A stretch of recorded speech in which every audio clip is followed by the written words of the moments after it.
elle était meilleure que la Constitution de Louabourg de 67. Mais elle n'était pas parfaite. Alors ceux qui ont pris le temps de publier mes émissions antérieures, en croyant que le pauvre s'est contredisait, ils se sont trompés. J'avais dit qu'elle était meilleure comparativement aux constitutions précédentes, mais elle était perfectible et le débat qui se tient à ce moment a son importance. Je reviendrai également, sûrement la semaine prochaine, parce que vous savez, en dehors de mes activités politiques, je dirige également un institut, l'Institut pour la démocratie, la gouvernance, la paix et le développement en Afrique. C'est mon institut, l'IDGPA, qui tient chaque année une conférence le jour de l'anniversaire de la Constitution. Et il y a 9 mois, le 18 février 2024 de cette année, nous avions lancé une communication en disant nous avons également une conférence sur la Constitution. Que ceux qui ont des idées viennent. Et nous n'allons pas le faire en catimini, nous l'avons fait au Palais du Peuple parce que c'est le peuple qui est souverain. Nous étions au Palais du Peuple et quel était le thème de cette conférence? C'était la Constitution de la RDC à 18 ans. Quelle perspective d'avenir? Et on est un peu curieux de voir aujourd'hui les gens se réveiller alors que le débat a été lancé. S'agissant de cette constitution, Madame, docteur ici l'a dit, la constitution nous intéresse tous comme des citoyens. Tous nous sommes intéressés parce qu'elle régit l'organisation et le fonctionnement de notre pays. Mais la constitution a également des experts. La Constitution a également ses spécialistes. Tout le monde ne peut pas à longueur de journée l'interpréter comme il se doit. Non. Sinon tout le monde serait médecin, tout le monde serait prêtre, tout le monde serait sociologue. Ça, je l'ai souvent dit, parce qu'à voir ce qui se passe, surtout dans les milieux d'une certaine opposition, qu'elle soit civile ou religieuse, des gens commencent à décortiquer la Constitution sans en avoir la maîtrise. Et non. Nous avons des respect pour tout le monde, à chacun sa profession, à chacun son métier. Si je n'ai pas appris la chimie, comment voulez-vous que le prof Mata vienne vous expliquer la formule de pi, par exemple, de mathématiques, pi égale 3,14? Comment voulez-vous que le prof vienne vous démontrer la formule de Pythagore, ou comment se calcule le triangle rectangle, la surface? Non. Un monde où il n'y a pas de docteur de la loi est un monde virtuellement condamné à disparaître. S'agissant de la Constitution, je voudrais vous dire qu'elle n'est pas dans aucun pays au monde. Il n'y a pas de constitution inchangeable, ça n'existe pas. Les États-Unis d'Amérique qui sont aujourd'hui donnés comme le plus grand pays démocratique au monde, ils ont revu plusieurs fois leur constitution. Et d'ailleurs, les gens ne s'en rendent pas compte. Trump vient d'être réélu président de la République, président des États-Unis. Et tout le monde suivait les résultats. 312 voix des grands électeurs.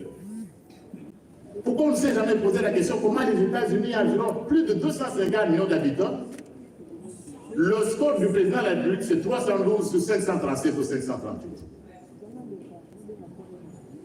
Je vois le prof Mohamed Chagui, qui a longtemps vécu aux États-Unis, pouvait encore l'expliquer.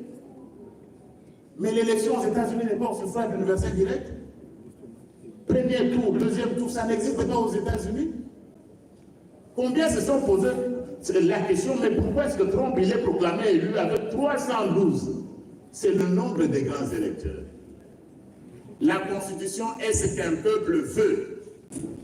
Et c'est ce que le peuple américain a voulu. Il n'a pas cherché les deux tours. Non.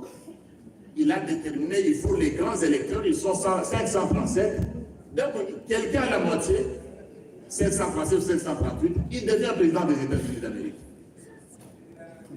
C'est pour dire quoi? La Constitution est le fruit d'un peuple. Chaque peuple a sa Constitution, même s'il y a des ressemblances. Les Français, et nous aimons bien parler le français, mais ils en sont à la Première République, Deuxième République, Troisième République et Quatrième République, Cinquième République. Disons par exemple, même les Belges, j'entends souvent des débats, changement de constitution, révision de la constitution, que la plupart des gens ne maîtrisent pas. J'entends dans les réseaux sociaux, dans les médias, et changement et tout ça.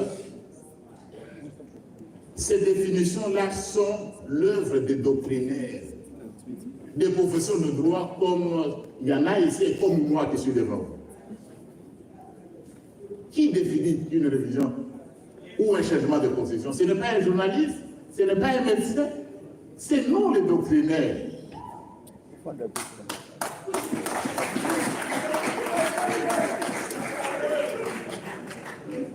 Et puis d'autres questions qui viendront.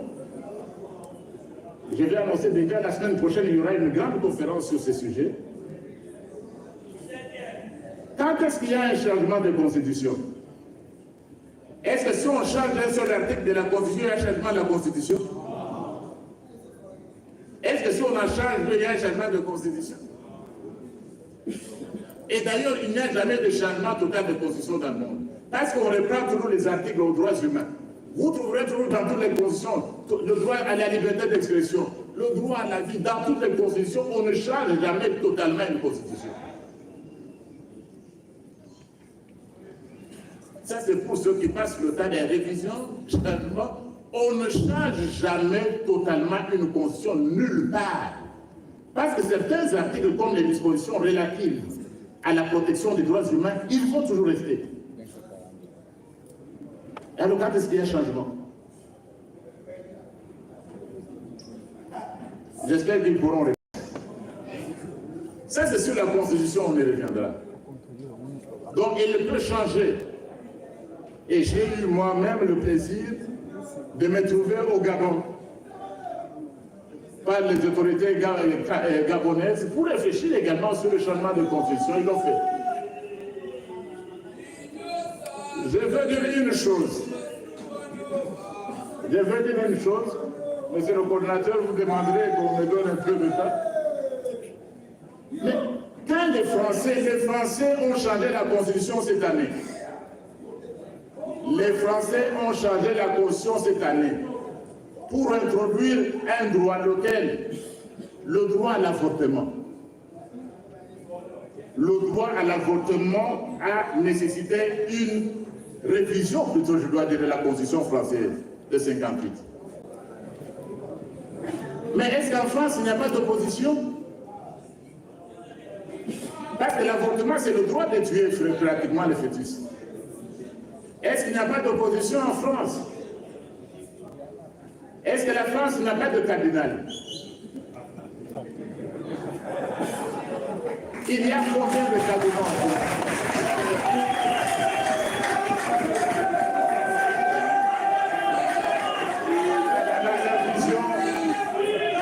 J'ai posé la question, les Français ont introduit le droit à l'avortement.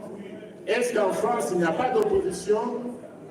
Est-ce qu'en France, il n'y a pas un cardinal? Il y en a même plusieurs. Il y a des dizaines de cardinaux. On n'a pas suivi tout ce qu'on entend ici. Je répondais dernièrement à certains de nos collègues, s'agissant du Rwanda qui nous agresse. Le Rwanda qui agresse notre pays. Le Rwanda vient d'aller aux élections et Kagame, qui commence maintenant à faire parler le débat sur la position au Congo, se passe actuellement à Kigali. Je crois que vous avez suivi certaines vidéos.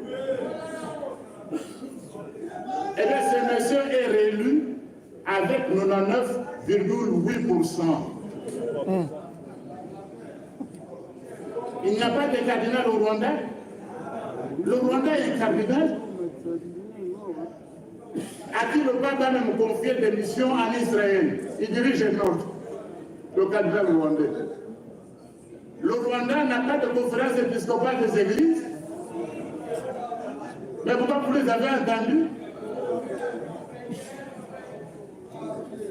La mission prophétique. Comment pouvez-vous avoir une mission prophétique si vous n'êtes pas un prophète?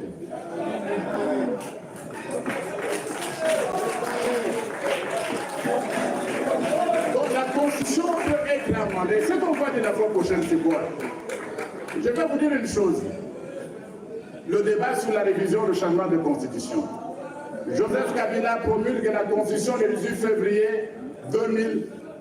Joseph Kabila promulgue la constitution adoptée par référendum. Il a promulgué le 18 février 2006.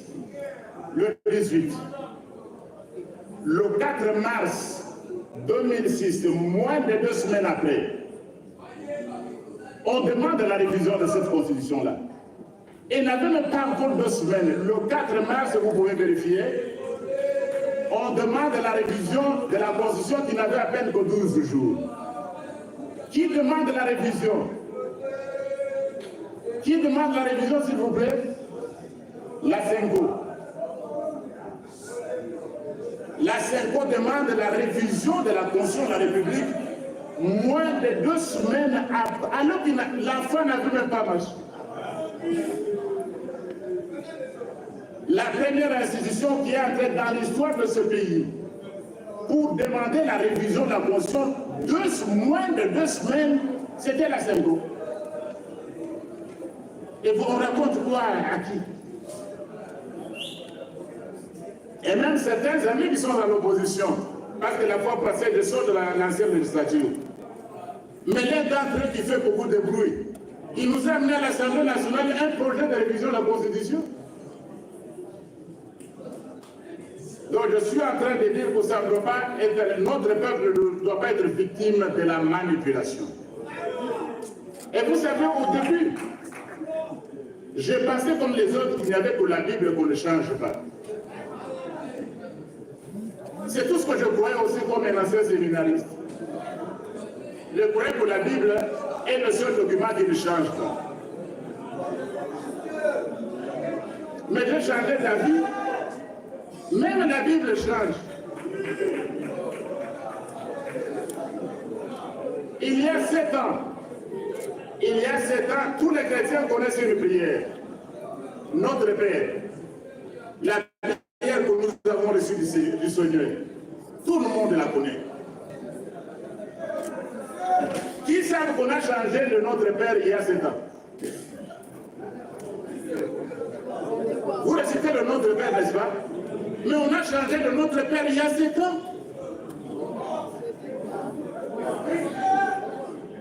Oui, la prière de notre Père a été changée.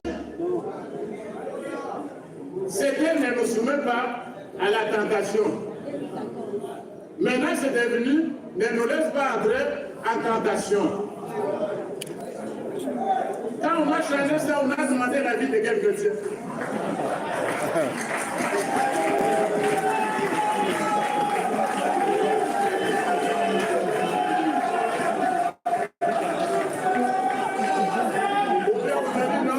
C'est une distraction. Attendons d'abord, avant de changer le Notre Père, pour les chrétiens, c'est d'abord de pécher. Parce qu'il n'y a pas de continuité. Mais il faut changer. La Bible, c'est version, ceci, version, cela. Le Notre Père, la prière, il n'y a pas de prière aussi, non, c'est pour ça. Parce que c'est le Seigneur même qui nous l'a apprise. Mais on l'a changé. Vous voulez dire quoi? Pour tous ces chrétiens qui ont prié par le Notre Père au Moyen-Âge, dans l'Antiquité, tout le monde est parti en affaire. Est-ce que vous êtes venu nous corriger? Donc, on ne laisse pas entrer dans cette histoire-là. Le but, c'est simplement en train de dire, de vous féliciter. Le chef de l'État a pris la bonne décision qu'il nous faudra faire une relecture de la Constitution.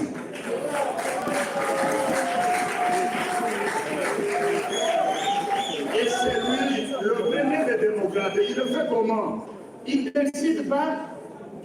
Il dit on va mettre en place une commission scientifique disciplinaire qui va faire des propositions. Donc à ce stade, on n'a pas encore mis la commission en place et les gens commencent à s'agiter. Les gens s'agitent. La Constitution ne touche pas. Mais l'article 218, il parle déjà de la révision. Quand on a révisé en 2011, on a demandé l'avis de qui? De personnes. Ce sont les parlementaires, les sénateurs, ils ont révisé, c'est tout. Ils sont même allés toucher à l'article 220. Et les mêmes qui avaient touché à l'article 220, ils reviennent, ils font des conférences pour donner des leçons à qui? Vous savez, le problème de notre opposition, c'est lequel? C'est qu'ils n'ont plus un seul constitutionnaliste.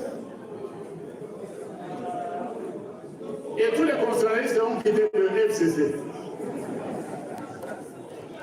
C'est ça le problème. Les mêmes qui ont fait réviser en 2011, ils viennent aujourd'hui, non, on ne touche pas. Et trouvent des arguments. Donc le président de la République a eu raison. Certaines personnes ont posé la question, mais est-ce qu'il y a opportunité? Retenons la question, est-ce qu'il y a l'opportunité? Est-ce que c'est opportun? Très bonne question. Mais qui êtes-vous pour juger de l'opportunité mieux que celui que les Congolais ont élu à plus de 70% de vote? C'est lui qui est le mieux placé pour juger de l'opportunité. Qui êtes-vous? Et puis maintenant, on commence à nous opposer. Oh non, il faut d'abord améliorer le social. Non. Quand les Français et les autres amendent, ils vont d'abord le social. Quand vous avez changé le nom de père, vous avez d'abord passé au social. Non, c'est du n'importe quoi. Donc je voudrais vraiment vous remercier parce que je vois cette masse nombreuse qui est derrière notre chef, la haute autorité politique, son Excellence Félix Antoine Tshisekedi Tshilombo, et déjà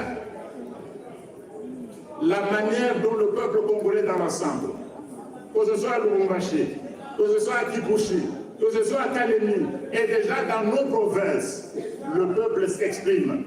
Et la réponse à la question, c'est le peuple souverain seul qui peut le faire, qui peut la donner. On ne peut pas interdire à un peuple de réfléchir. Nous ne sommes plus au Moyen-Âge où on pouvait interdire aux gens de penser.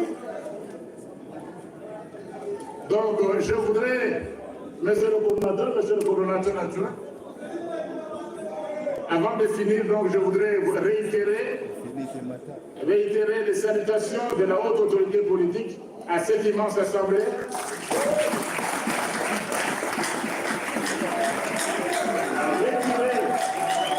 Réitérer également nos remerciements pour le sens d'engagement, parce que la manipulation ne passera pas. La manipulation ne passera pas. La manipulation ne passera pas parce que l'union sacrée est en dehors dans les institutions et à l'extérieur des institutions, la majorité parlementaire, extra-parlementaire, va se mobiliser comme un seul homme pour accompagner son Excellence Félix Antoine Tshisekedi Tshilombo qui ne recherche que le bien de tous les Congolais. Je vous remercie.